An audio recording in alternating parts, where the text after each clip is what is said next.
Bon dia, bonjour, hello. So we have seen the beginning of singular varieties. So you know very well now how to deal with singular varieties. You have to stratify in such a way that every strata is smooth and Whitney conditions. And the Whitney conditions, we will see today the use of them for the construction of radial vector fields due to Marie-Hélène Schwartz. It's a fantastic, marvelous work she did. We will see that. Let's go to here. Okay. So today we will go with Marie-Hélène Schwartz here. Who, okay.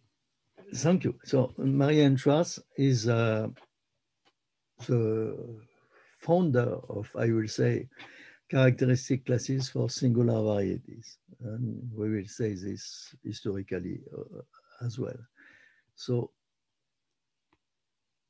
first proof for Poincaré. First of all, before going to characteristic classes, we will go to Poincaré-Hopf theorem. I told you that Poincaré-Hopf theorem is true if you take only beautiful vector fields, which are the radial one, from that Marie-Hélène Schwartz had this fantastic idea. And she did in 1965 two notes au compte rendu. It was made before in some preprint in Lille University. She was professor in Lille University at that time. And she wrote papers giving this Poincaré-Hopf theorem for singular variety. So in this talk, M will be a real analytic manifold with a real semi-analytic stratification. We have seen that in the last course. So, and also for every stratum, the closure and the boundary are semi-analytic sets, union of strata. That is the definition of a semi-analytic stratification. And X is the singular variety, will be in M, and X is a real analytic compact stratified subset.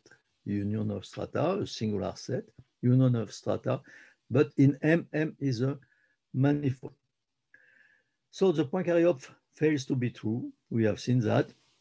And the main reason is that there is no tangent space. So you cannot speak of a tangent vector field to the singular variety. And the index made sense either if you have a singular point of vector field. Of course, first of all, you have to use stratified vector fields. What does it mean, stratified vector field? It means a vector field which is in M, in the ambient manifold, but which is tangent, if at each point it is tangent to the stratum of this point. So your vector field is along the strata, okay? So it is a continuous section of the tangent of each stratum. So that is, of course, the basic definition we can give. So if you have now a vector field which is tangent to each stratum in M, in the ambient manifold, if you have a singularity of this vector field at a point in a stratum, you can compute two indices. You can compute the index of your vector field along the stratum, which is smooth. As it is smooth, there is no problem. You can compute the index along the stratum, but you can also compute the index of your vector field in the ambient manifold, which is a manifold. So you have two possibilities.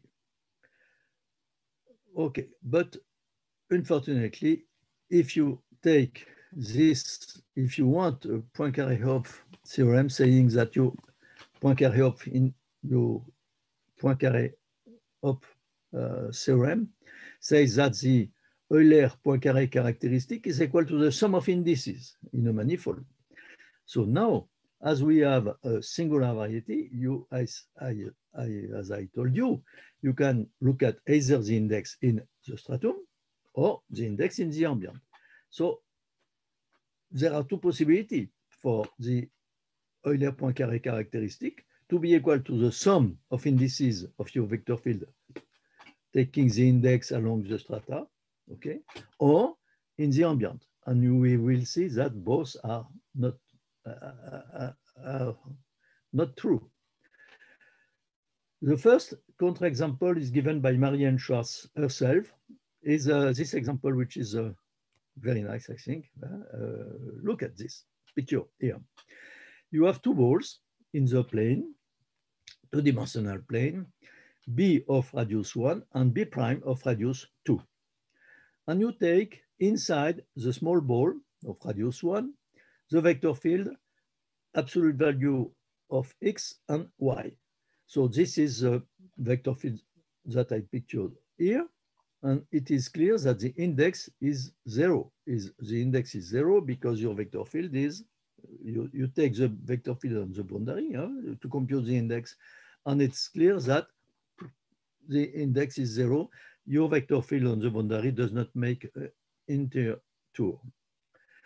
Now, take in this between B and B prime, you take the vector field V2 that I gave here, and this vector field V2 coincides with the first one on the boundary of B.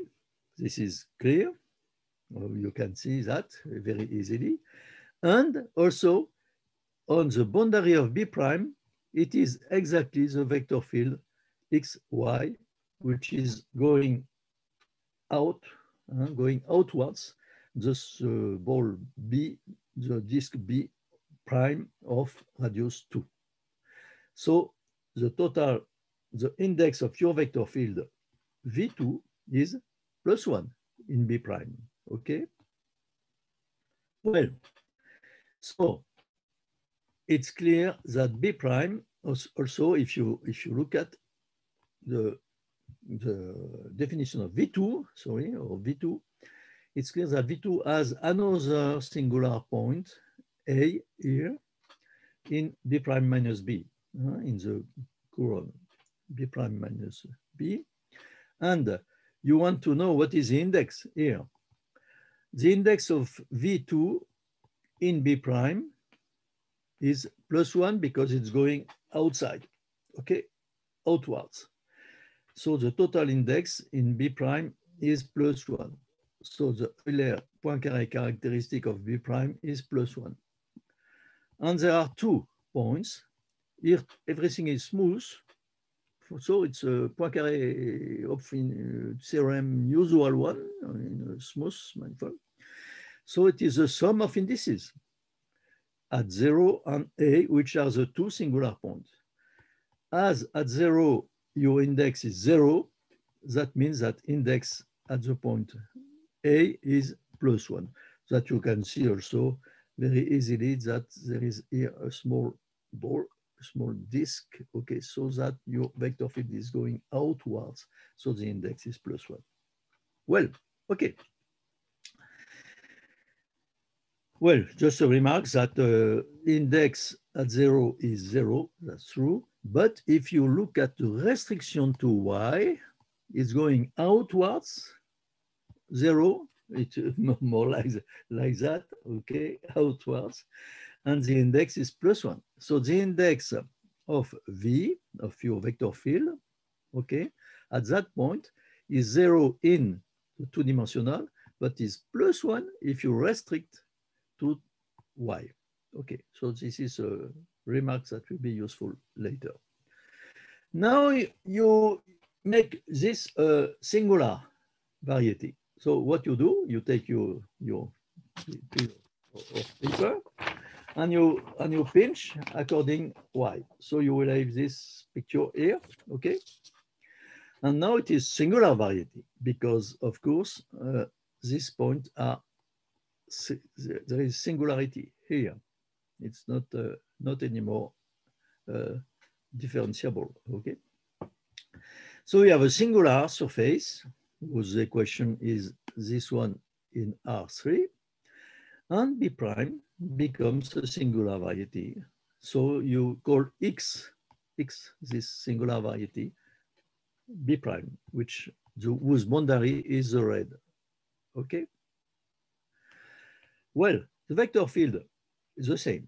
The vector field is the same because it was tangent to y, along y, so you can, if you fold, no problem. But now you have two singular points, still 0 and A, and the index along y is +1, and the index at the point A is also +1. So can you say that the Euler Poincaré characteristic is the sum of the restriction to the strata of your vector field at singular points? For A, it does not change, it's +1, but now the restriction to the strata Y here, to the stratum Y, is +1 as well, as you have seen in the remark before. So if you take the stratification Y and the rest, okay, your vector field is a stratified one. It is tangent to the stratum Y, and it is tangent to the rest without any problem. And you cannot say that Euler Poincaré characteristic is the sum of the indices of your vector field at singular point in the strata, because for A is +1, but the restriction to the stratum Y is +1 as well. +1 is not equal to 2. I think you are convinced of that. The formula is not true. In fact, your vector field is not radial at the point 0, in the sense that you cannot say that your vector field is going outwards. The blue ball, which will be in R3 here, okay? It is going one. So it's not radial in that sense. Well, so take another example now to see that your Euler Poincaré characteristic is not the sum of indices in the ambient manifold. So take your well-known torus, pinched torus, and then you take the, imagine the torus, you continue as a torus, and you take the vector field which is tangent to the torus and is going like that, okay? No singularity. So for the torus. In fact, here, on the pinched torus, you have a singular point. So your vector field has to vanish here and then to grow when you go on that side, okay? And this will be a singular point. What is the index of V, of your vector field, on the pinched torus at that point? The only way to compute, you cannot compute at one point, because at one point it does not take any sense. But you can compute in the ambient manifold. In the ambient manifold, which is R3, what is the index of your vector field at this point A? So take a ball of dimension 3 here with center at the point A, and imagine that you have your vector field along the torus here, along the torus. Then you extend as a vector field along the boundary of B3, going inside and outside like that. So you take vector fields on the boundary of B3, which are unit and parallel. No, they are not parallel, sorry. Of course, this and this are not parallel, but you imagine your flow of vector fields going like that, entering in the ball and going outside the ball in R3, a flow in three-dimensional. So as it's going without any singularity, the index on the boundary is 0. And you know very well that in order to compute an index, it's sufficient to look at what happens on the boundary of a ball with center the singular point. So the index of this vector field at A is 0, okay? Now, okay, I said pinch the torus, as I said, I already did this, and your vector field is now going there, and the index is 0. Okay, we have seen that. Okay, this you can read, but it's exactly what I said. Okay, and in this case, the Poincaré theorem is not satisfied because Euler-Poincaré characteristic of the Pichet torus is +1. We have seen that in the previous courses, and it's not the index of V at A, which is 0. So it is not the index of the ambient manifold.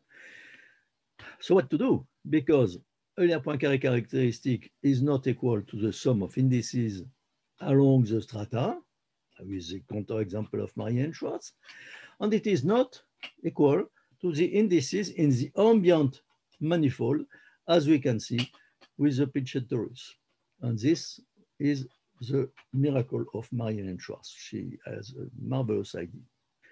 Change the vector field on the Pichet torus and take now on this ball B3 a vector field going outwards, your ball, outwards, everywhere.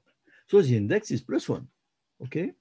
If you have a ball in three-dimensional ball, your vector field is going outwards, +1. Now I have on the boundary here an index, a vector field which has index +1. And then you can extend till A, go with vector fields, smaller to be 0, okay? But you can extend also on the rest of the Pichet torus in such a way that your vector field is perpendicular to this circle. And as far as your circle goes to the one which is opposite to the point A here, you take a slope which is going, here is perpendicular, and then going, vanishing, till slope 0 along this, okay? So this is, you see here, it's going till 0. And on the other side, the same, but you take symmetric, okay? So symmetrically, you have a vector field which will go here in the same. So there is no other singularity for your vector field, no other singularity. The Euler-Poincaré characteristic of the Pichet torus is +1, and it is equal to the sum of indices because you have only one singular point, A, and index +1. And here you see that your vector field is radial, is going outside, outwards the ball. And this is what Marienne-Schwarz as the idea she had to extend this idea of radial vector field, okay? Well, so this is exactly what I said. This is the first example of Marienne-Schwarz radial vector field. It is radial from the singular point. Okay, so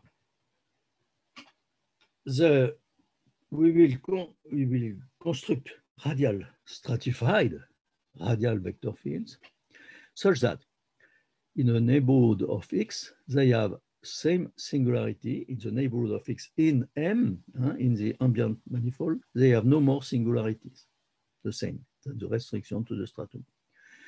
The index computed in the stratum will be the same index as in the ambient manifold, okay?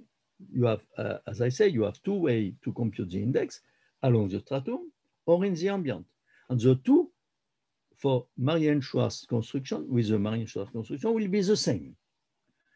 And they are pointing outwards suitable neighborhood. We will see that in the following.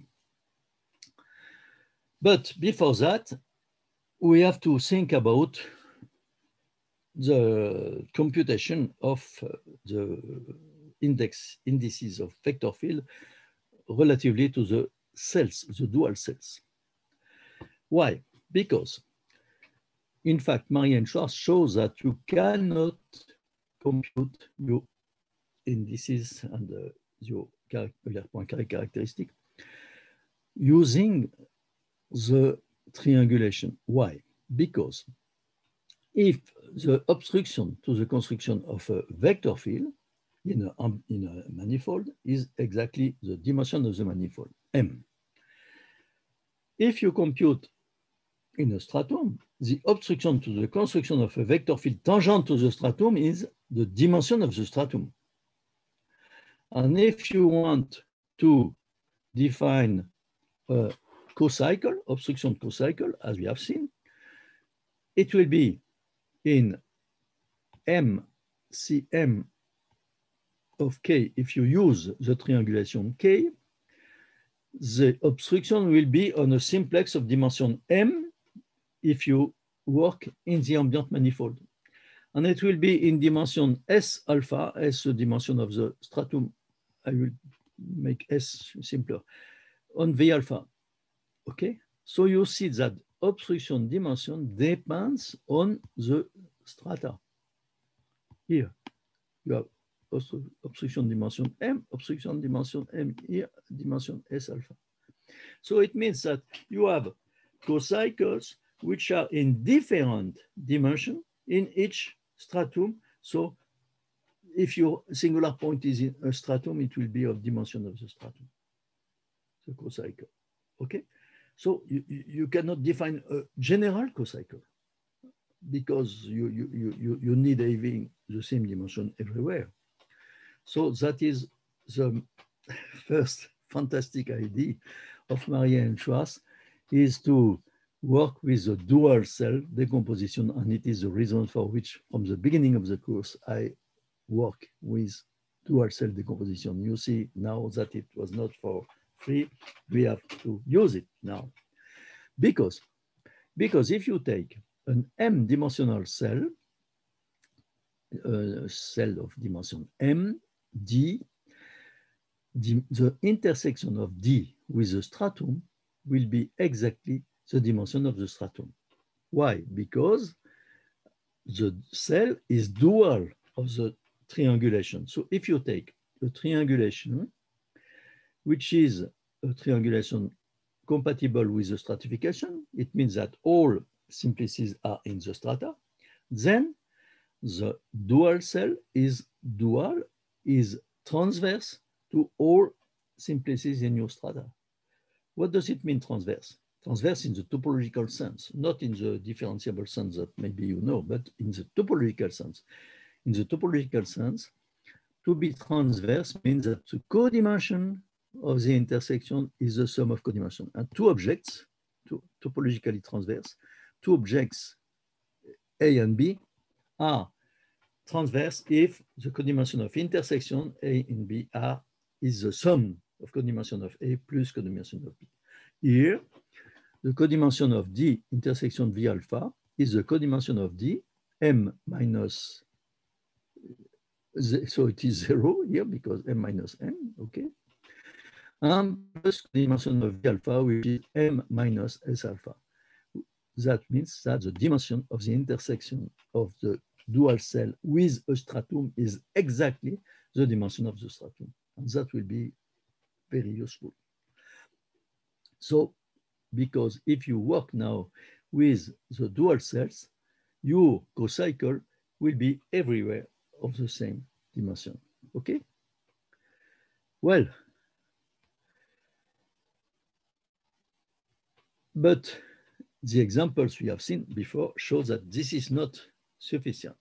Of course, we will work with dual cells, but we cannot take any vector fields. We have seen that in the counter example. We have to take the radial one. So we will construct now radial vector fields, as Maria and Schwarz did. We will work locally first, local construction of radial fields. And then we'll look at the global. Locally, you have a stratum V alpha, a vector field which is stratified. So it means that you have the singular points A in the stratum V alpha. And you look at a neighborhood U alpha in the stratum V alpha. The U alpha will be a neighborhood of the point A here. And the local radial extension will be the sum of two vector fields, exactly as we have seen for the construction of Poincaré-Hopf in the manifolds. But now we will see that we will do that in a stratified way. Okay, so we'll make exactly the same construction we have seen for the Poincaré-Hopf theorem. So that's the reason for which I presented you this proof of Poincaré-Hopf theorem using the sum of the parallel and the transverse. You remember this. So parallel and transversal vector field, and we will do in the singular case. First of all, we will use the A condition for the parallel vector fields. Why? Because you know by A condition of Whitney, so we take a Whitney stratification. I don't know if I said, but of course you look at this A condition Whitney, which means that the limit of these tangent planes to the big stratum contains the tangent space to the small stratum. So if you take a vector field, if you take a vector v of x in the small stratum, if you take the parallel one, the angle with this tangent space will be small. The angle cannot be big if you are near, because the vector v of x is inside the tangent plane to v alpha, which is the limit of these tangent planes to v beta. Okay, so the parallel vector v parallel vp at the point y parallel to v of x makes a small angle. The angle cannot be p if you stay in the neighborhood, of course. So you have to take a tube T epsilon with length epsilon around your stratum V alpha, a tube here, okay, and around the neighborhood U alpha of the singular point A, and inside the angle will be small, so you can project. It's not. In fact, the idea is that Vp of y is not perpendicular to the tangent plane to the big stratum. It makes a small angle, so you can project. It is not zero. That is important. If you project, it's not zero. Okay? Of course, I said that if a point is a singular point, then all points in this, I will say, there will be a disk, in fact, in the ambient manifold with zero, but this we will see later. Now, so we have seen that the parallel is okay. The parallel extension makes a small angle. You can project, okay? No problem. For the transverse, you remember that it was the sum of the parallel and the transverse. For the transverse, now it's condition B of Whitney, which is useful. The condition B of Whitney says that the limit of such segments, such lines, x and y n, if you go, oh sorry, here I put the contrary, x is here and y is here, but I think it's not a problem for you. I hope so. So y is here, and with a B condition, the transverse vector field, which is more or less something like your limit, the transverse vector field is a limit of the lines xn, yn in the condition B, okay? And it makes a small angle because we have seen that the limit of these lines xn, yn is inside the limit of this tangent planes, sorry, to the big stratum. So this means, in the same way as the parallel, that the transverse vector field makes a small angle. It's not absolutely not perpendicular if we take an epsilon sufficiently small. So you can project your transverse vector field on the tangent plane to y V beta. So you obtain a stratified vector field. This is the reason we are doing that. Here, now you have a stratified vector field with a projection, and here with the projection, we have a stratified vector field.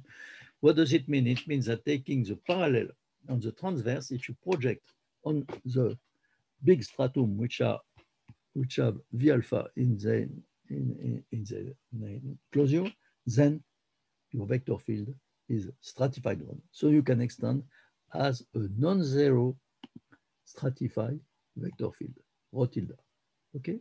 So you have now V tilde P and rho tilde. But there is a problem. Is that V tilde P and rho tilde are not continuous. Why? Why? Look at this example. I take for V alpha a singleton, a point X. V beta is this curve here, and you have M or a bigger stratum, no problem, but you have, take M. The transverse, I look at the transverse, but it is exactly the same for the V of V tilde P, for the parallel one. Your transverse is transverse, so from the point X, it is like this, okay? It is like this in M because it is a transverse. So you have nothing to do, it's a transverse one. And the transverse here is like that. And you said, okay, in order to obtain a stratified vector field, I have to project, as we did, with the condition B of Whitney, on the tangent plane to V beta, to the biggest one, exactly what we did here. You project on the biggest, okay? So I project here. But you see now that at that point, y0, it is this vector. And on the rest of this curve, I took a curve here, okay, with some, it can be a piece of a circle with center x. So on this curve, you see that the vector field you obtain is not continuous because it is always like that. And then, poof, you have to take the one which is tangent to V beta, and then again in M. So this is not continuous at all. So Marianne Schwartz had a fantastic idea. She had a lot of fantastic ideas. How to do in order to have a continuous vector field. Here is the solution. You take I don't know in English, tapered, maybe tapered neighborhood. What does it mean? It means a neighborhood which is such that the diameter of this neighborhood is going to 0 when I go to V alpha. Okay, so it's a neighborhood like this. Okay, and this neighborhood omega of V beta, you take this tapered neighborhood V omega of the stratum V beta when you have V beta and V alpha in the closure of V beta. So you take a neighborhood of the stratum, conical, if you wish, conical neighborhood. And then inside this conical neighborhood, I will modify the vector field in M or in the biggest strata. How I will do that? On the boundary of the tapered neighborhood, I take the initial one, okay, the black one. And then here at that point, I have this one, this vector field, which is a projection of on the tangent planes to V beta, okay? And between both, on each curve like that, which is in fact a section of omega, okay, of this tapered neighborhood, I take a parameter, lambda, from 0 to 1, such that I will take at each point, sorry, at each point y, I will take lambda times this one plus 1 minus lambda times the parallel one to y0. So you see that this red vector is the sum of this one plus this one, but with different parameters in order to have a continuous, this is, I think, clear, vector field such that it will be continuous now from this one with this parameter to this one, and the same on the other side, of course. So in fact, in general, it will be here, it will be a disk of bigger dimension, a ball, in fact, okay? And inside this ball, you do that with Tupper neighborhood, okay? It's a little technical, but it's very nice, fantastic idea to do that in order to obtain a stratified, continuous vector field for the transverse. In fact, you do the same for the parallel. And for both of them now, in this tapered neighborhood, you will have continuous, stratified vector fields. Okay, so the sum of both. And we have seen already that in when we have when we look at the Poincaré-Hopf theorem for manifolds, the sum of them, the sum of both here. So it's the same picture. Will give a vector field, the red one, which is the sum of the parallel and the transverse, but with this construction using Whitney conditions and using these tapered neighborhoods.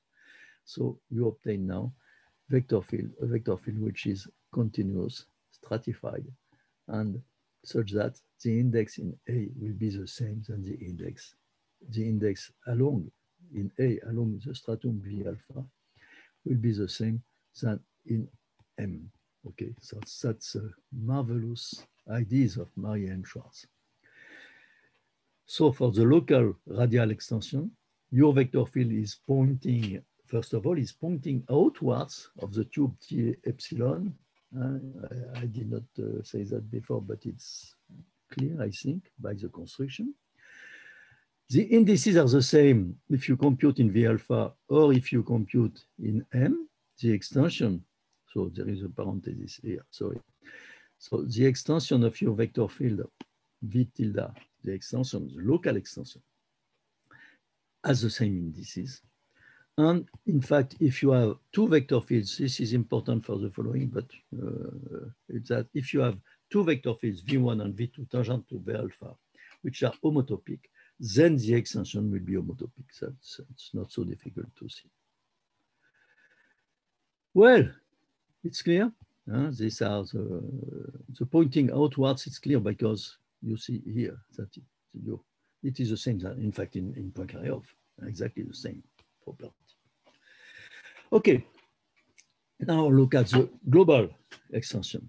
The global extension, you take a stratification, and you start with a smaller stratum, which can be 0-dimensional or maybe 2s dimensional. Why 2s? S-dimensional, sorry, S-dimensional. There is here. And so if the lowest stratum is 0-dimensional, there are points.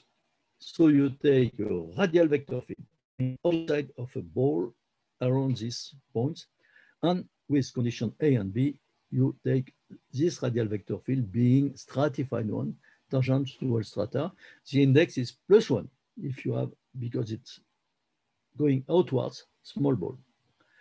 If the lowest dimension is S, there are no 2 here, then you construct the vector field on this smallest stratum with finitely many isolated singularity, and you will extend by the previous way locally.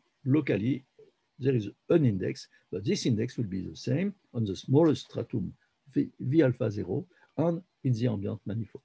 Okay. Well, so this is for the beginning. This is a picture if you have V0 with dimension 0, the smallest strata are points. So you take vector field which are radial at these points. Okay, so index is +1. And now what we will do? I have my stratum V0, and I already have a vector field which is radial and which is stratified using condition A and B. Okay, so this is a stratified, the red one is stratified. And it is, so as it is stratified, it is tangent to this stratum V1. As it is stratified, it is tangent. So you have a vector field which is defined here, going inside, inwards the stratum V1. Okay, it is already defined here and here. So it is already defined on the boundary, on the neighborhood of the boundary of V1, and it is going inside the rest of V1. So you can extend this vector field tangent to V1 by the classical, because V1 is smooth, is a manifold, so you can extend with isolated singularities. I put only one here, but you can have more singularities, okay? So you can extend your vector field like that, and with isolated singularities inside V1. Now, local construction. I will extend this vector field locally in a neighborhood of BG, okay? So that the index will be the same along V1 and in the ambient manifold M, same index, and it will be going outside a small neighborhood here. So what does it mean? It means that I extend my vector field like that. It is going outwards the neighborhood of V1, in fact, the small neighborhood here, okay, of BG, but of course, you take a neighborhood, a biggest one. If you have several singular points, the diameter of your tubular neighborhood will be the lowest epsilon of this, or this epsilon, okay? So you have now, you extend by local construction, but you made this for all V1. So you have a tubular neighborhood of V1 with a vector field going outside this tubular neighborhood. So I say the radial vector field is constructed in the order red, blue, black, okay? Well, and then here I have this picture, but I can have more strata, a stratum V gamma. So for example, I have here one-dimensional stratum here. I did for this one-dimensional stratum the same thing than for this one-dimensional here. So I have a vector field which is going outwards of tubular neighborhoods. And I have now, for example, two-dimensional stratum V gamma. And you see that it is exactly the same situation than before. The vector field is already defined on the boundary of V gamma, which is the union of this stratum V1 and V2 here, okay? V1, this V1, sorry. And it is going outwards the tubular neighborhoods. So it means that it's going inwards V gamma. And you can continue exactly as you did for V1, you did for V2. You will have isolated singular points here, okay? And you continue the process. So, sorry, okay. So you continue the process like this.